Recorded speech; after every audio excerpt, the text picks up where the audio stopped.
celebrate César Chávez's birthday on March 31st, his life and legacy, and the work of the Chavez Family Vision Incorporated organization.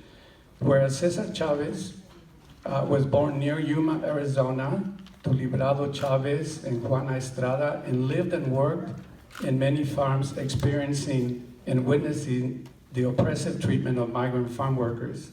And whereas after serving in the United States Navy in 1944, he married his high school sweetheart, Helen Favela, and they moved to San Jose, California to raise a family. And whereas in the 1950s, Cesar Chavez became a community organizer, helping to improve the life of neighborhoods in the community, and rose to be director of the statewide community services organization. And whereas in 1962, stirred by the injustices and inhumane treatment of farm workers, Cesar Chavez founded the National Farm Workers Association, later joined by Dolores Huerta, Larry Itliong, and others to form the UFW, United Farm Workers.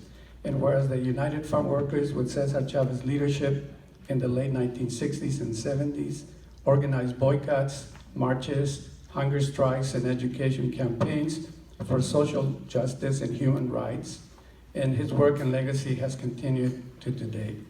And whereas the Cesar Chavez Academy in East Palo Alto was one of the first schools in the nation to be named in 1983 after his passing. And whereas members of his family, including Rita Chavez Medina, his elder sister, was present at the naming celebration attended by the community. And whereas this year, on the 29th of March from 1 to 3 p.m. at City Hall, the Comité Latino and the Asociación Latina de la Tercera Edad will hold a public reception honoring the life and legacy of Cesar Chavez and the United Farm Workers of America. Whereas members of Cesar Chavez's family and the Chavez Family Vision Incorporated will honor the city of East Palo Alto with their presence on the 29th of March. And whereas the mission of the Chavez Family Vision Incorporated is inspired by Librado and Juana Chavez's family's philosophy to espouse the principles of nonviolence, utilize volunteerism, and encourage public action in order to bring about positive changes in our society.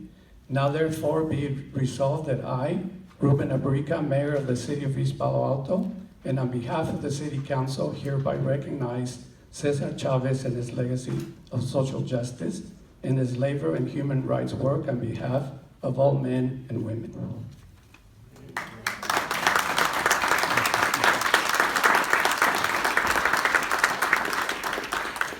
And now I'm going to ask our esteemed guests, La Señora Rita Chavez Medina and Barbara Medina Arande, to share with us a few of their reflections, advice. I asked her also, consejos, what advice do they have for us, and some of the stories. So, feel free to sit down so you don't have to sit up here and share with us.